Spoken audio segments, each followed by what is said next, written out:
Konnichiwa, y'all. I'm James Hal Epperson, and today I will be showing y'all something a little bit different. Most of y'all just know me as a simple political activist or craftsman, though I also like to combine some of those two skills to create something a little more ambitious and unique. Now, today I'll be telling you all about a project that I've been working on for about a year now, that being the idea of underground cities. Let me give you all a simple recap on our current world. We got a lot of wars and likely more to come. Climate change, severe storms on the rise, mass pollution, political instability, markets crashing, etc. Now, most of our politicians these days don't really offer much solutions aside from relieving us temporarily or promising victory or death to the supposed enemies. Rather than going into some populist political campaign, I'm going to tell you about one little solution that I have to help avoid some pains that the modern world is giving us and giving us a little step to try and achieve something more. Now, my underground city model here, and others like it, though they are more achievable than you may think. Now, imagine in with me for just a moment a nice little suburban street, one way leading from one larger point of interest to another. On the street sits your house. Your house also, out front, has your own personal little store. Maybe it's a restaurant, maybe it's a general goods store, maybe it's some kind of art studio shop, perhaps a salon, another small business, wherever you see fit to operate. On top of which sits a nice two-story apartment complex, personally owned by your family. Every room is relatively spacious, well maintained.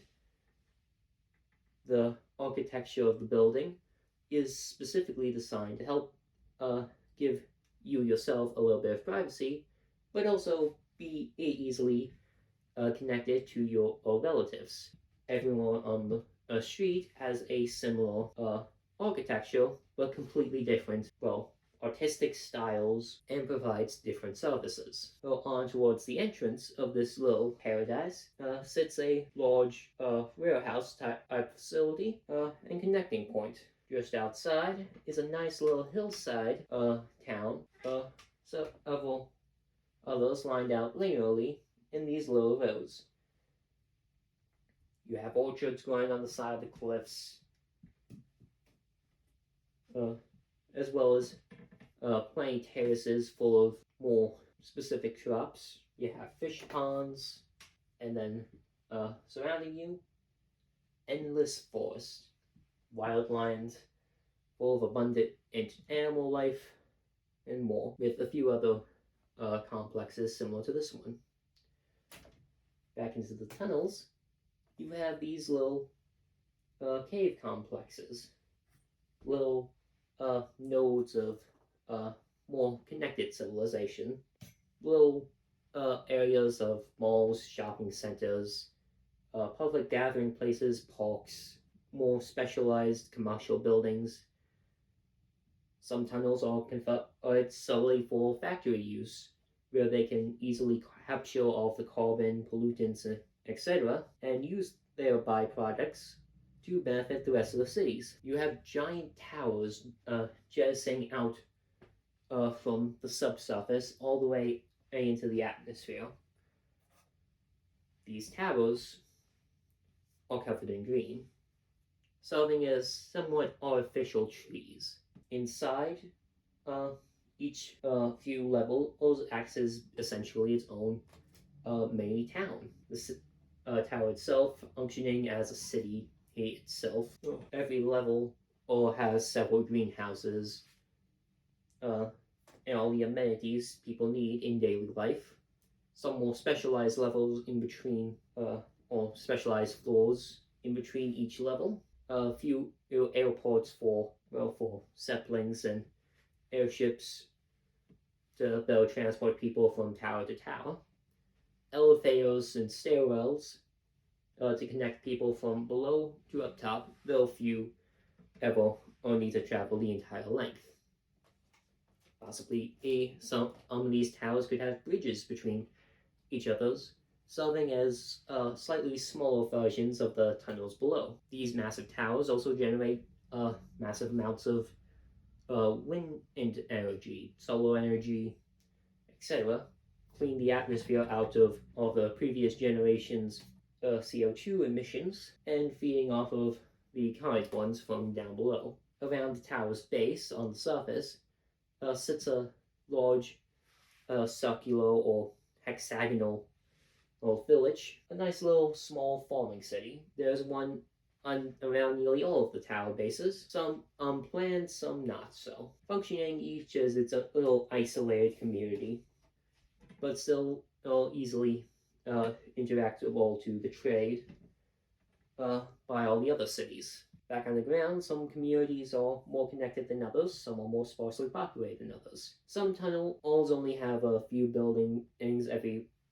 few hundred feet. Some are just reserved for railway, carrying freight and population from some of the ground cities into the terrace complexes and up beyond. Now that little world I described is one that me and you likely will not see, our children may not see, but our grandchildren, if we begin building, will.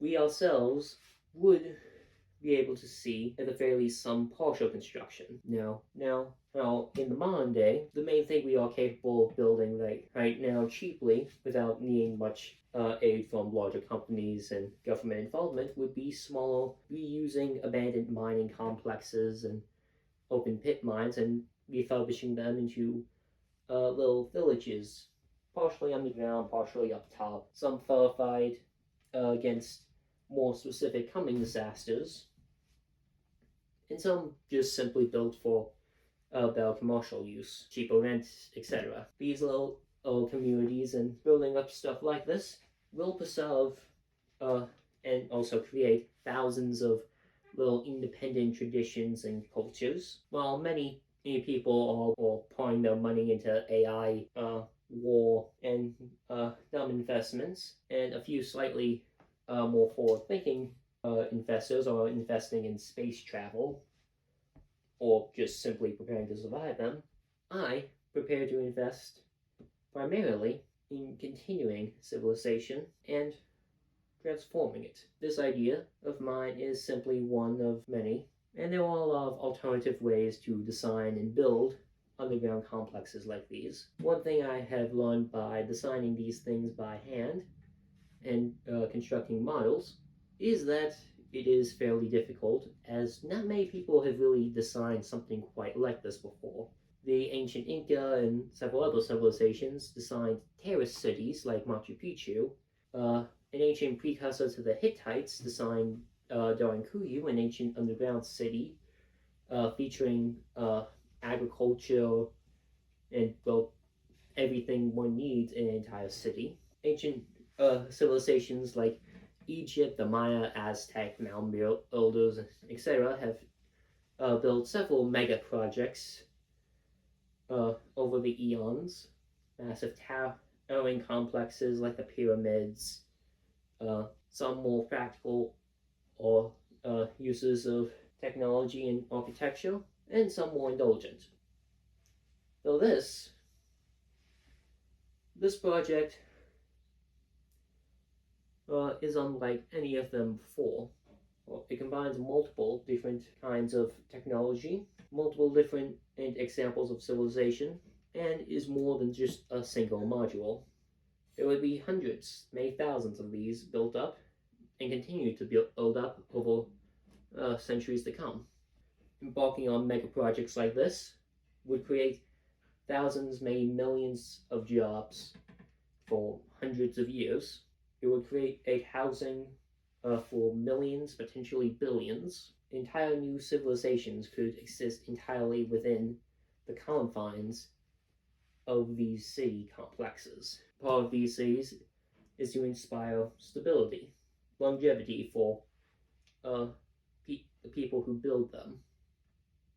The people who who construct these cities and then live in them and invest in them will be able to maintain their wealth, liberty, in society long after they're gone, long after their children are gone, for so long as their children continue to continue on their legacy and invest their previous generation's wealth wisely.